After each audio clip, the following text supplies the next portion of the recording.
Iya.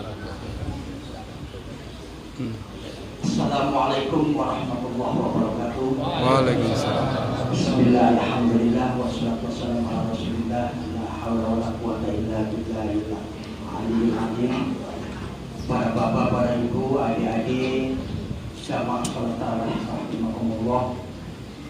Alhamdulillah, masjid kita dapat infak dari pribadi Bapak Manajer Bapak Menteri Kusworo sebesar 1 juta rupiah. Semoga selama tugas beliau diberikan kesehatan rohani dan jasmani. Amin. Dan semoga diberikan oleh Allah Subhanahu wa taala anugerah dan rezeki.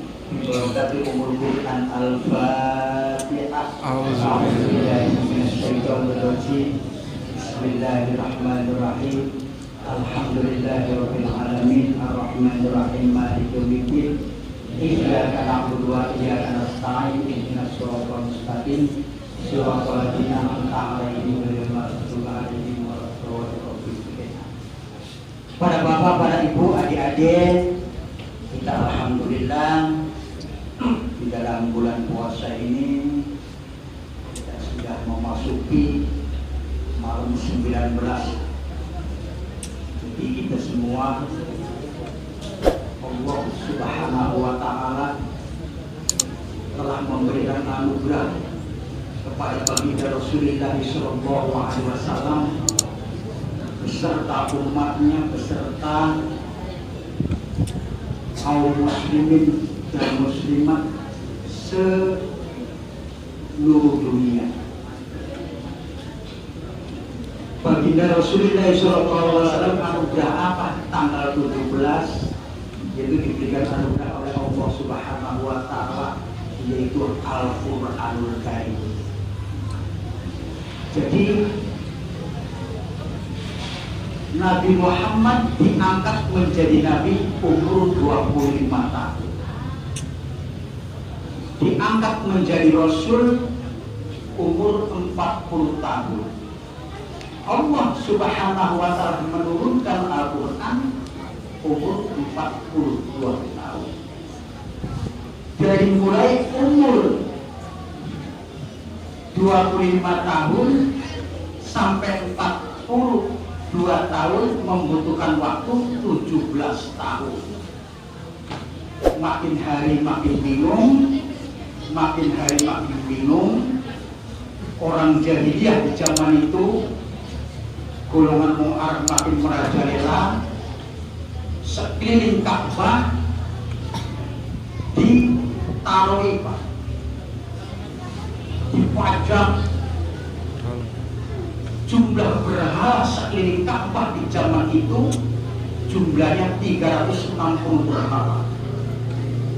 360 berhala bukan sedikit, banyak sekeliling. Ibarat kita menjamu cak wayang golek, ada yang besar, ada yang kecil, ada yang mukanya sari, ada yang macam-macam.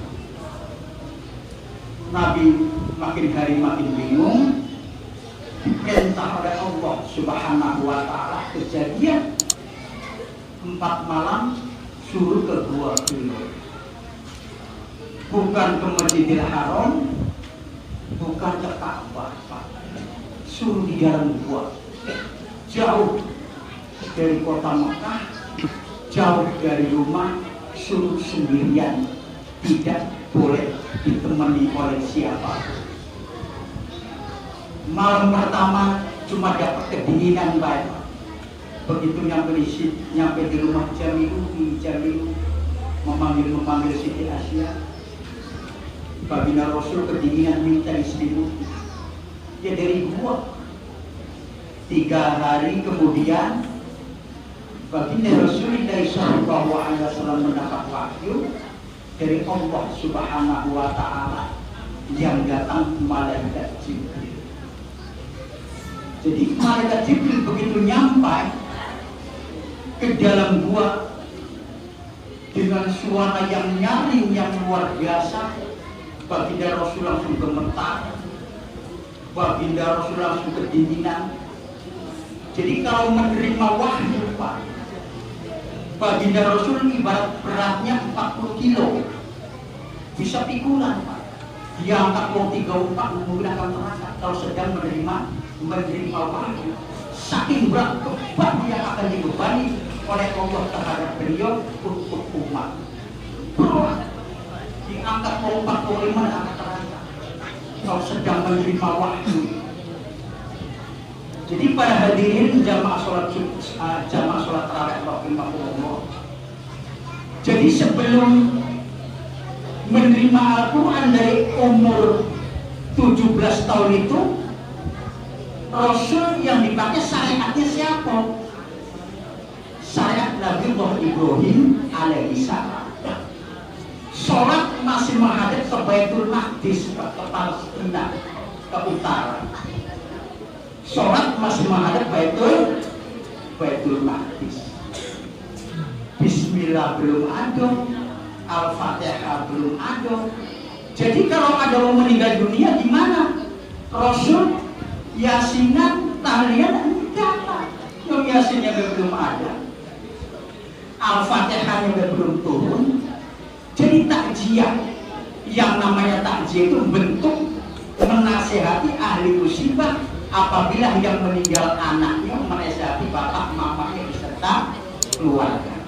Apabila yang meninggal bapak atau mamanya menasihati anak-anaknya supaya sabar, menasihati Pak. Jadi tidak ada tahlil, tidak ada yasinan. Zaman 17 tahun itu. Nah, terus Al-Quran awal pertama diturunkan di Gua Hiro Pak, sampai selesai yang jumlahnya 30 juz, 114 surat, 6.660 kalimat, 60.000 ayat. Bukan waktu yang sebentar Pak, waktunya jumlahnya 23 tahun, 3 bulan, 2 hari, sampai Rasulullah SAW meninggal dunia. Lah zaman itu belum dinamakan Al-Quran Pak, masih suhuf, lembaran-lembaran Al-Quran yang ditulis oleh penulis wahyu di lumping onta, lumping sapi, lumping kerbau, lumping kambing, dan juga di perpak-perpak rumah. Zaman itu karena belum ada alat, belum ada kertas di zaman itu. Ternyata begitu ayat turun 14 surat, baginda Rasulullah SAW tidak tahan lagi hidup di kota Mekah. Orang jahiliyah, orang-orang Arab di zaman itu, kelompok-kelompok Abu Jahal beserta pasukannya bukan hanya ingin memusnahkan agama, tapi ingin membunuh para sahabat beserta Nabi. Daripada mau ribut dengan masyarakat sendiri Pak, daripada kita mau berbunuhan dengan teman sendiri, Allah Subhanahu wa Ta'ala memberikan keputusan kepada baginda Rasulullah SAW suruh hijrah ke negeri Madinah. Jadi Al-Quran itu terbagi menjadi 2 bagian Pak, yang jumlahnya 114 surat tadi. Ada di kota Mekah dan juga ada di kota Madinah. Jadi sampai Rasul meninggal, Al-Quran masih berantakan, masih dinamakan suhuf, lembaran-lembaran Al-Quran. Nah, begitu dikhalifai oleh mertua daripada Nabi Muhammad SAW, Sayyidina Abu Bakar Siddiq yang menjadi khalifah, maka Al-Quran tersebut diusulkan oleh penulis-penulis wahyu, yaitu Sayyidina Utsman bin Affan, Abu Bakar Siddiq, Zaid bin Sabit, satu perempuan yang zaman itu difungsikan oleh Rasul, Sayyidatina Hafsah bin Abu Bakar. Itu dari penulis-penulis wahyu. Takut suku yang ada di kota Mekah pada hilang, takut dibakar oleh orang-orang jahiliyah, takut dimusnahkan, nanti kita akan mencari-cari kemana. Memang jam itu yang namanya sahabat, Pak. Setiap turun wahyu disampaikan kepada para sahabat, otaknya sahabat itu seperti rekaman, Pak. Hafal. Seluruh hafal di dalam Al-Quran itu hafal. Tapi kalau tidak ada suku, nanti bahaya. Nah, diusulkan zaman itu di kota Madinah tidak diterima, Pak. Uji khalifah, keputusan khalifah, zaman itu Al-Quran nanti belum waktunya mau dikumpulkan. Nah, akhirnya terjadi mendengar keputusan dari khalifah Sayyidina Abu Bakar Siddiq, cukup tidak boleh dulu dikumpulkan. Orang-orang jahiliyah makin merajalela, terjadilah yang namanya perang Yamamah. Perang Yamamah itu Pak, kalau zaman sekarang perang ucing-ucingan, bukan terang-terang. Pulang dari masjid, habis sholat subuh dibunuh, balik dari kebun dibunuh. Islam selalu diincar, makin sedikit tujuannya akan memusnahkan suku Al-Quran kalau waktu zaman itu.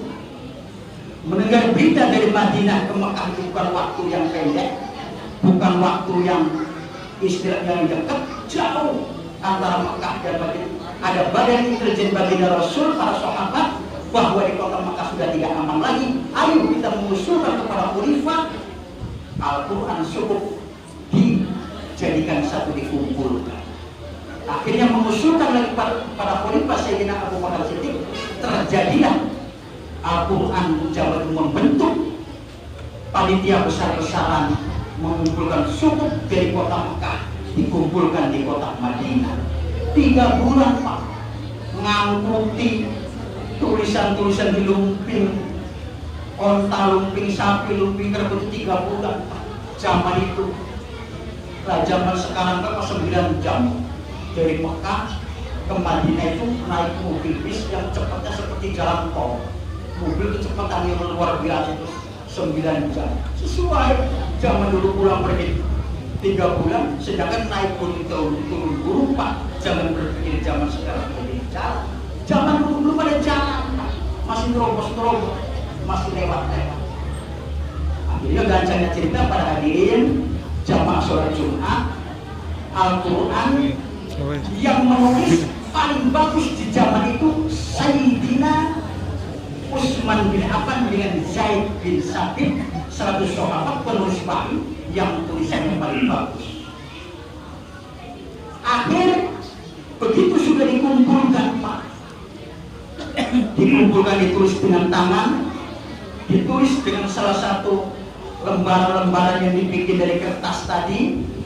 Akhirnya suku surat Taubat tidak ditemukan Pak, tidak ditemukan suku yang bunyinya laqad ja'akum rasulun min anfusikum azizun 'alaihi ma 'anittum harisun 'alaikum bil mu'minina raufur. Tidak ditemukan. Berapa bukti mana? Balik lagi, cari-cari lagi, dicari-cari lagi. Siapa? Kalau waktu itu Asbabul, yang nama Asbabul ini penulis Pak. Penulis tanggal berapa, kalau zaman sekarang tanggal berapa, hari apa, ada khusus tertulis namanya Asbabul Nuzul. Nah akhirnya ditemukan Pak, ditemukan oleh salah satu anak daripada Sayyidina Umar bin Khattab, Sayyidatina Hafsah. Ditemukan cukup lembaran-lembaran itu ditemukan. Akhirnya terjadi Al-Quran satu-satunya di zaman itu terbentuk sesudah baginda Rasulullah SAW meninggal dunia, terbentuk Al-Quran menjadi satu di zaman Khalifah Abu Bakar Siddiq.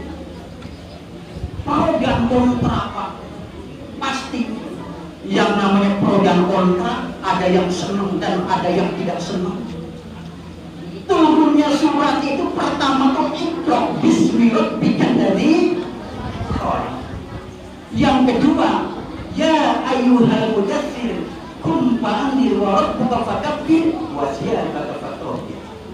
Yang ketiga, ya ayyuhal muzammil qumil laili warattilil qur'ana tartila. Yang keempat baru surat Alhamdulillahirabbil alamin sampai selesai. Kok kenapa ayat Al-Quran itu Fatihah itu taruh di depan, sedangkan Iqra yang turun yang pertama ditaruh di juz 30, yang turun yang kedua ditaruh di juz 29, yang ayat surat yang turun yang ketiga diturunkan ditaruh di juz 17. Jadi pemahaman antara sahabat dengan sahabat pro dan kontra, maka dinamakan kaum khawarij, kaum yang tidak percaya susunan Al-Quran karena yang bukan nyusun baginda Rasulullah SAW dengan susunan-susunan surat-surat tersebut. Yang namanya sahabat empat, Abu Bakar, Umar, Siddiq itu Pak, bukan sembarangan manusia. Bukan sembarangan manusia Pak. Jadi sampai Nabi berkata, kalau kita bukan Nabi akhir zaman, sesungguhnya Umar bin Khattab yang akan menjadi Nabi akhir zaman. Nabi mengatakan model itu Pak. Berarti kehebatan Umar bin Khattab itu luar biasa. Nah, maka di dalam ayat Al-Quran kayak para bapak, para adik-adik, andai kata ada keraguan-keraguan di hal-hal yang model itu ada ilmunya deh Pak. Ada ilmunya.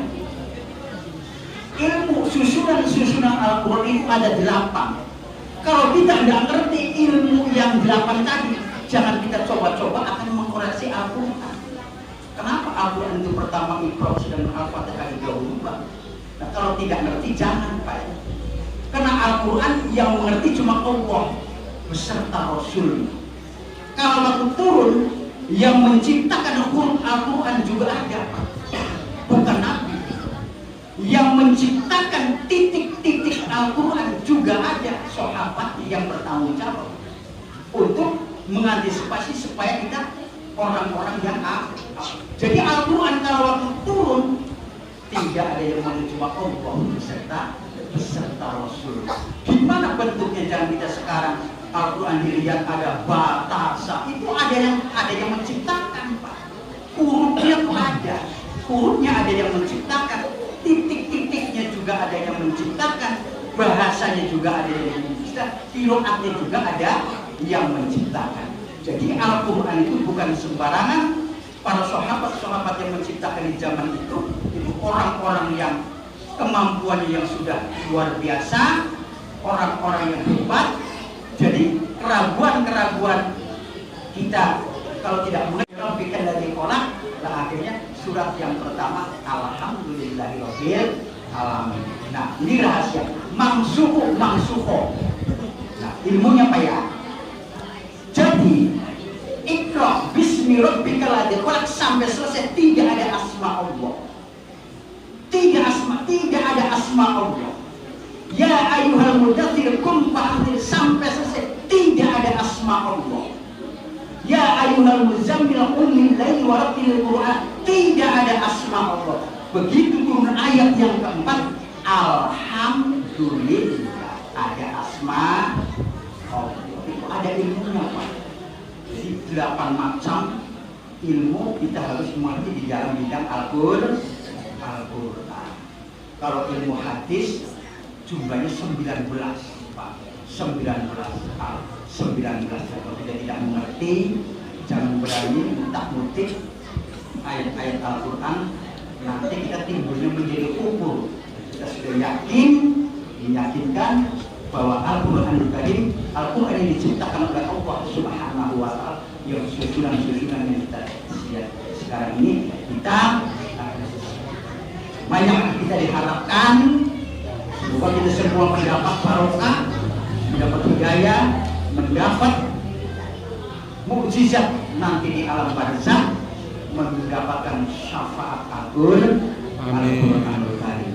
Insyaallah besok akan dilanjutkan siapakah yang membawa Al-Quran dari Mekah menuju negeri kita Indonesia. Assalamualaikum warahmatullahi wabarakatuh.